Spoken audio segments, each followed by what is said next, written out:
Tonight, your first look at what happened inside the Albany County Jail last week that has left 2 inmates facing assault charges and a corrections officer staring at a litany of felony counts. Just released surveillance video of an apparent attack on an inmate at the Albany County Jail by a corrections officer and 2. An Albany County corrections officer arrested. Police say 15-year veteran Craig Strizzi assaulted an inmate at the Albany County Correctional Facility. They say it happened on Wednesday. Strizzi allegedly, along with 2 other inmates, punched the victim in the head and the body. Police say Strizzi then filed a report saying that the victim threw the first punch. 2 women are suing Albany County, the sheriff's office, and the county jail, alleging they were and sexually abused while incarcerated. One lawsuit alleges a woman was multiple times, which resulted in a pregnancy while she was incarcerated between July 2014 and March 2015. The woman's attorney tells me the pregnancy was confirmed by the jail. She requested and received an abortion, and no investigation was conducted.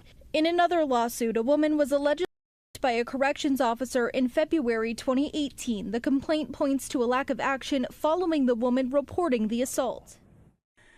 29-year-old Irene Bamenga was detained by U.S. Immigration and Customs Enforcement after ICE refused to let her leave the country. Her husband says ICE picked her up when she was trying to get into Canada to fly home to Paris. He thought she would be free within a day. Eventually, she was brought to the Albany County Jail. The lawsuit claims ICE agents took the position Bamenga was really trying to enter the U.S. illegally. Her U.S. visitor's passport was expired. Her husband was living in the U.S. legally.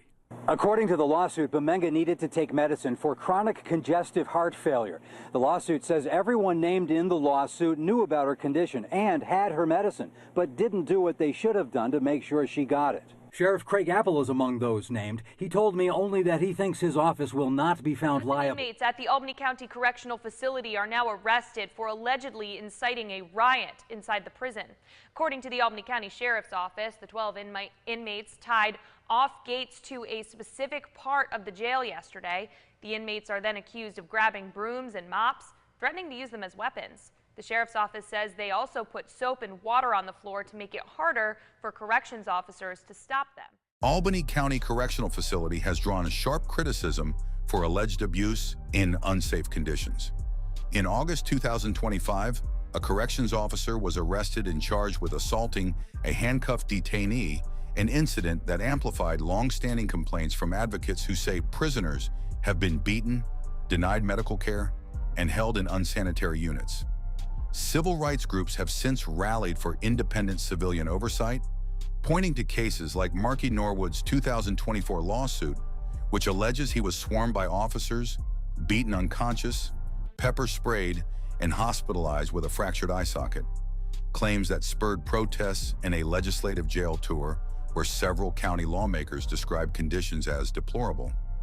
The sheriff has publicly disputed many allegations, noting internal reviews and saying existing oversight mechanisms are in place, while commissioning a feasibility study to add air conditioning and highlighting an expanded on-site transitional housing program as a reform effort. Together, these developments portray a jail under intense scrutiny, where reports of staff on inmate force, medical neglect, and cleanliness problems coexist with piecemeal fixes and ongoing calls for outside accountability.